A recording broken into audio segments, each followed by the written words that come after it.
Hello and welcome to the West Asia Post. I am your host Ghadi Francis, coming to you from Beirut, Lebanon for WION's weekly show where we bring you all things new from West Asia. Tensions have escalated between Iran and the US over exchange of attacks between the Yemenis and the American naval ships in the Red Sea. What is happening in West Asia? This and strikes all across Lebanon, Gaza and Syria. And what is happening inside Israel and Turkey? All this is lined up. But first, let's take a quick look at the headlines.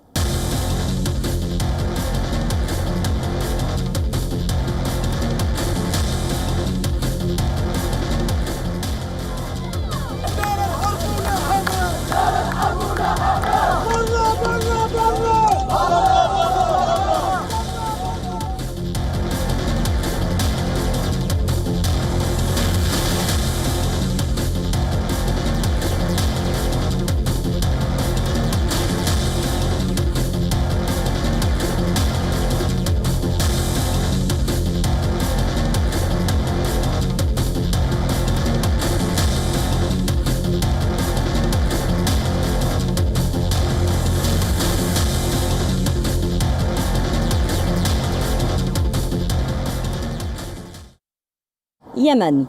Yemen's Houthis are eyeing Israel's navigating system over Israel's siege on Gaza. They say they would never stop until Israel allows aid into the Gaza Strip. And they are escalating. In the past weeks, they have striked. And now in the recent, they have launched their ballistic missiles over the US warships in the Red Sea. Now, America holds Iran responsible. Donald Trump says Iran is responsible for every rocket fired from Yemen. We tell you more about all this in this report.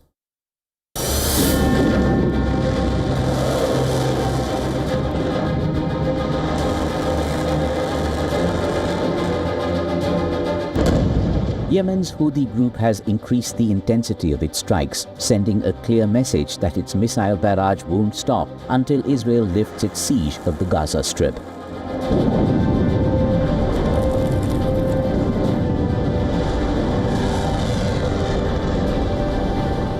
Houthis resumed their strikes after Gaza truce talks failed on the 18th of March. This time around, the militant group vowed to expand their reach, targeting any US or Israeli vessel that crosses anywhere near the Red Sea. Yemeni group set its eyes on Israel's navigation systems.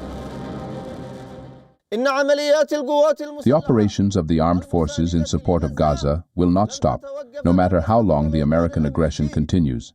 And these operations, in addition to the blockade of Israeli navigation, will continue until the aggression on Gaza is stopped and the siege on it is lifted.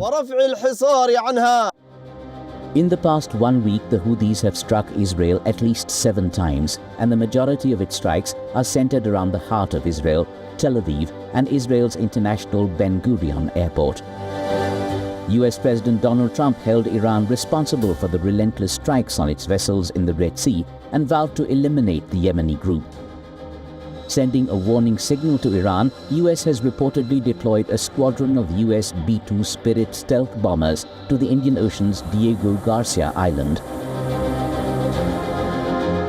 The movement of its defense arsenal has stoked speculation that the US may be planning to escalate its attack on Yemen's Houthis. Reports suggest that in 48 hours, at least 3 C-17 cargo planes and 10 aerial refueling tankers have arrived at the remote island. Satellite imagery reveals a major build-up on Diego Garcia. Diego Garcia has played a vital role in the Pentagon's global strategy, hosting bombers for critical operations such as the 2001 strikes in Afghanistan and the 2003 invasion of Iraq. Unlike air bases in West Asia, the island is out of range of Iranian and Houthi missiles, making it an ideal staging ground for missions. Experts say the rarity of such large-scale deployment of its stealth machines to one area suggests sending a direct warning to Iran. Iran, which has never openly admitted to aiding the Yemeni group, recently unveiled its underground missile city, responding to Israel and its allies that Tehran is ready to protect its interests. If we start today, We will unveil a new missile city every week. The project will continue for the next 2 years. From West Asia to the United States, Houthi strikes are not only disrupting global supply chains, but also making their way to political turmoil in Washington, where top officials were questioned over their leaked war plans when a journalist was mistakenly added to a group chat. Obviously, someone made a mistake. Someone made a big mistake and added a journalist. Nothing against journalists, but you ain't supposed to be on that thing. With Washington striking Houthi strongholds and Houthis targeting US vessels, it seems very unlikely that the war will end anytime soon. Now to Israeli Prime Minister Benjamin Netanyahu. Now his coalition passed a law that is really controversial. It is unprecedented. It gives more power and influence over the judicial appointments in Israel. This, and they have also passed the state budget for this year at the very last moment before needing new elections. Now, the Israelis are not having any of it. They say they want Netanyahu to step down and they want elections. Listen in.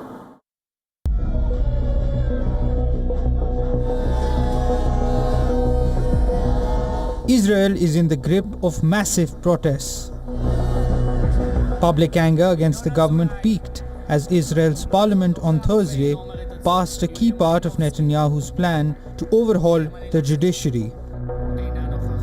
Critics called it a power grab by the far-right government. The results of the vote were 67 in favour, 1 against. I declare that the proposed Basic Law, Amendment number 4, was accepted on the second and third readings and will be entered into the statute book.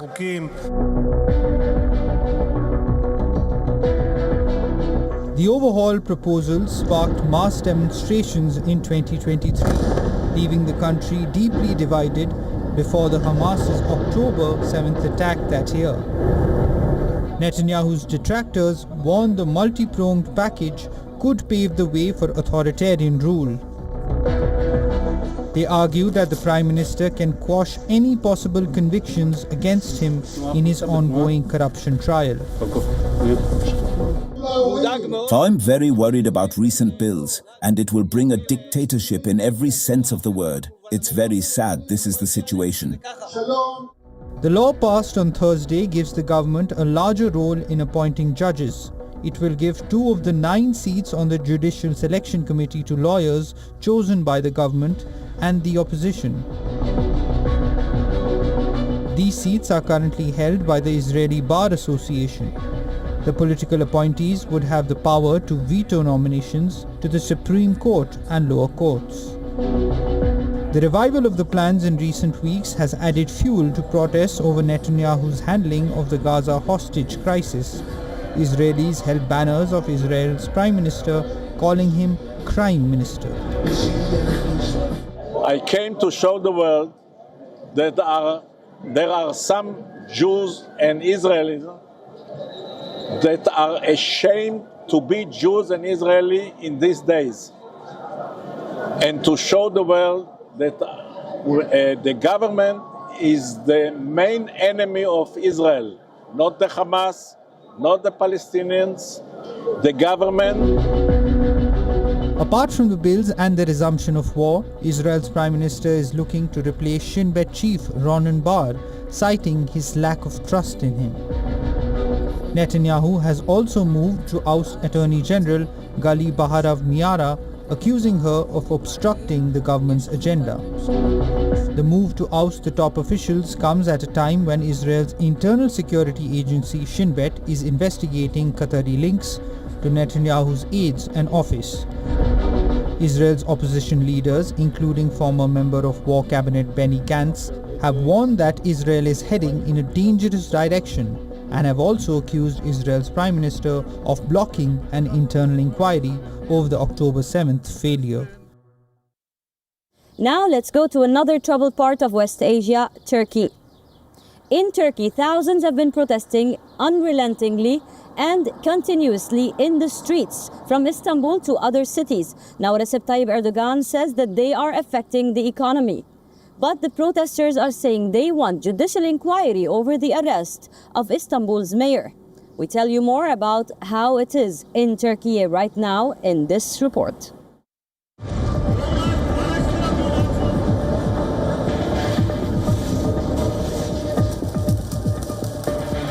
Tear gas, plastic pellets, and water cannons.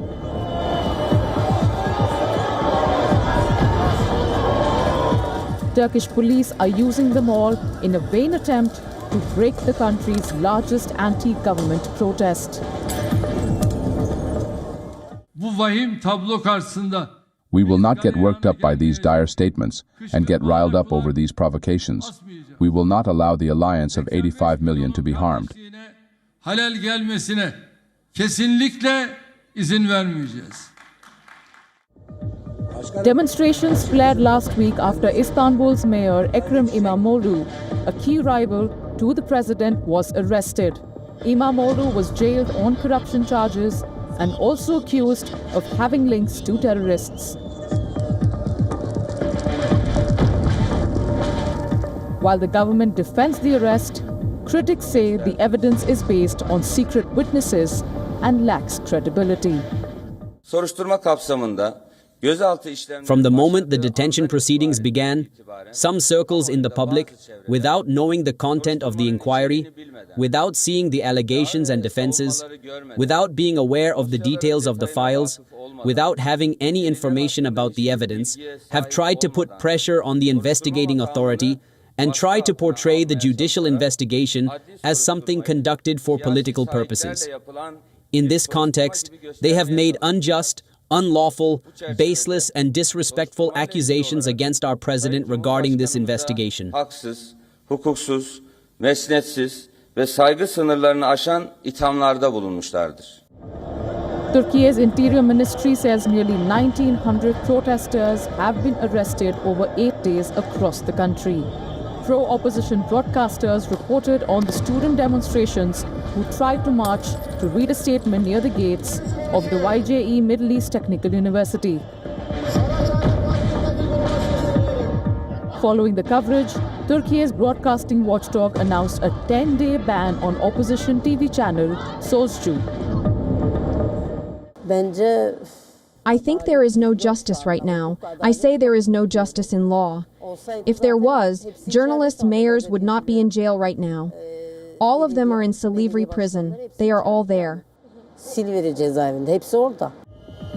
As a part of the protest against Erdogan's government, the opposition has called for a boycott of pro-government firms, including holding companies, coffee chains, and television channels. With state capitalism, the government is gaining more and more the monopoly in all areas. For example, they opened Espresso Lab in the cafe sector. The state directs the money coming from customers through Espresso Lab to its own institutions. Erdogan funds himself. This funding is used for propaganda. They are trying to suppress us. They are funding the police who use violence against us. Meanwhile, the opposition moved to elect an interim mayor to Istanbul. Istanbul's 314-member council, where the opposition Republican People's Party or the CHP holds a majority, elected the party's Nuri Aslan to run the country with 177 votes. İmamoğlu's arrest has not deterred the CHP from officially choosing him as the candidate for presidential elections. İmamoğlu's performance in the mayoral elections last year has been a major blow to Turkey's president. The country is not due for presidential elections till 2028. But Erdogan could call for an early vote to seek another term in power. Whether the mayor's arrest is politically motivated or not, the president is adamant that the protest against him and his government will not succeed. Sokaklarda terör estirenlerin, Those who terrorize our streets and want to turn this country into a place of chaos have nowhere to go. The path they have taken is a dead end. çıkmaz sokaktır. Partizlerle iltihapları için Cumhurbaşkanı Sayın Recep Tayyip Erdoğan'a teşekkürlerimizi ve saygılarımızı arz ediyoruz. Day in, day out, week in, week out, month in, month out, and year in, year out. Israel is still bombing Syria, Lebanon, and Palestine. Gaza, Syrian borders, Lebanese borders. We tell you more.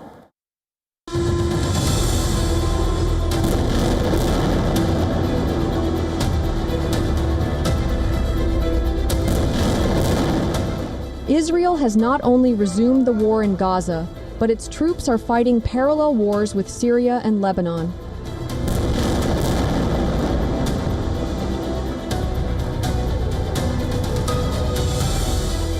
Despite the truce agreement signed with Lebanon on November 27th last year, which put an end to more than a year of hostilities between Israel and Hezbollah, the IDF is carrying out almost daily strikes against the Hezbollah group.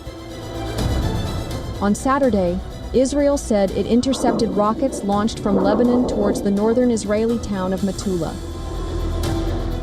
The Israeli military also released footage of another drone attack in Lebanon's Maroub that it said was directed at a Hezbollah battalion commander, who they claim was responsible for planning attacks against Israeli civilians and troops.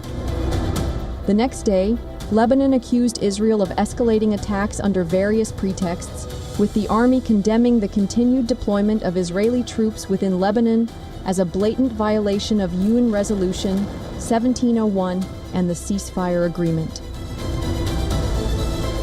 The cross-border fires have also escalated across Israel's border with Syria. Israel says it is targeting military deports across northern Syria, a move that Syria's new regime calls flagrant violation. Israeli missiles struck an ammunition warehouse in Syria's port city of Latakia. The missile barrage reportedly caused significant destruction. After Israeli strikes killed 6 people in the south of the country, Syrian civil defense group known as the White Helmets evacuated several families from Koya in Dara province. Women, children, and the elderly were seen boarding and alighting from vans marked in the White Helmets' blue and yellow livery. While Israeli troops continue to stay at Syria's Mount Hermon and key locations across Lebanon's border, the question remains: how much longer can this region endure such bloodshed?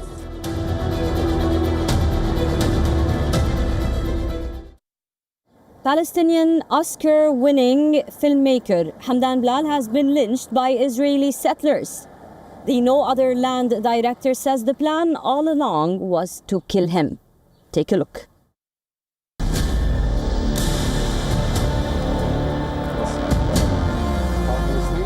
Oscar-winning Palestinian filmmaker Hamdan Bilal says he paid the price for winning an Oscar. Co-director of No Other Land, which won Best Documentary at the prestigious awards, described his harrowing ordeal in the occupied West Bank. The filmmaker says he was brutally attacked by Israeli settlers whose plan was to kill him. I felt that these were the last moments of my life, that I would lose it due to the severity of the beating. My head was trapped between the settler's foot, the door, and the wall, as if it were a football.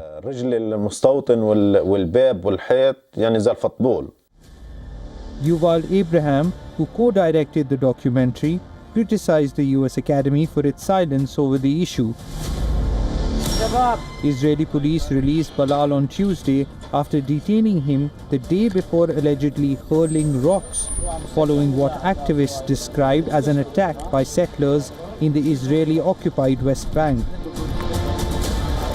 During his detention at an Israeli military center, Bilal noticed soldiers mentioning his name alongside the word Oscar during shift changes. I could hear the change of shifts among the soldiers, and every soldier working a new shift would mention my name along with the word Oscar before continuing in Hebrew. While I couldn't understand everything they said, I clearly recognized my name and the word Oscar, as those words don't change in Hebrew. Israel's military says 3 Palestinians were apprehended for hurling rocks during a confrontation between Israelis and Palestinians in the southern West Bank village of Susya. Our window was broken. The village is located near Masafer Yatta, a group of hamlets south of Hebron city, where no other land is set. The best documentary at this year's Academy Awards tells the story of forced displacement of Palestinians by Israeli troops and settlers in Masafer Yatta, an area Israel had declared a restricted military zone in the 1980s.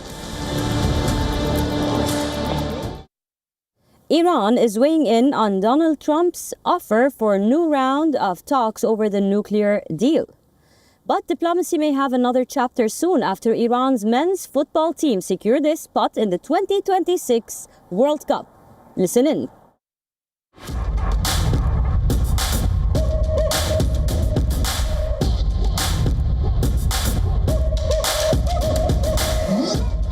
Iran became the second Asian team and a sixth overall to qualify for the 2026 FIFA World Cup, after twice coming from behind to hold Uzbekistan to a 2-2 draw.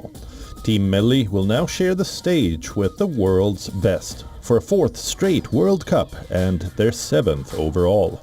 Their qualification was never in doubt, but it now puts the Iranian government in a tough spot. The 2026 World Cup will be primarily hosted by the United States, a country with whom Iran shares a fraught relationship. According to a Reuters report, a recent memo listed Iran among 41 countries facing partial or complete travel bans under the Trump administration. Iran, along with Afghanistan, Syria, Cuba and North Korea, is among 10 nations facing a full visa suspension.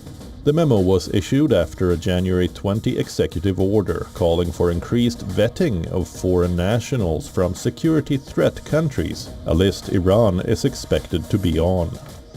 While Iran's players and fans may struggle to enter the United States, even some of the squad members could face problems entering the country. It is highly likely that their group matches will be played in the United States, only one spot at the tournament. The third-seeded team in Group A could see all group games played in Mexico. That is 1 out of a 48 chance. So it is fair to say Iran will have to play matches in the United States. Iran and USA have a history when it comes to football. The two nations were in the same group at the 2022 Qatar World Cup, which also included England and Wales. USA beat Iran in a winner-take-all clash at the 2022 World Cup, and there could be more drama ahead of the 2026 World Cup. And this time it might be off the pitch. That's all we have for you on this episode of the West Asia Post. I will see you next week with a brand new lineup, always bringing you the most recent updates from the most volatile region in the world. I am your host, signing off from Beirut, Lebanon, Ghadi Francis. For more global news, keep on watching WION World is One.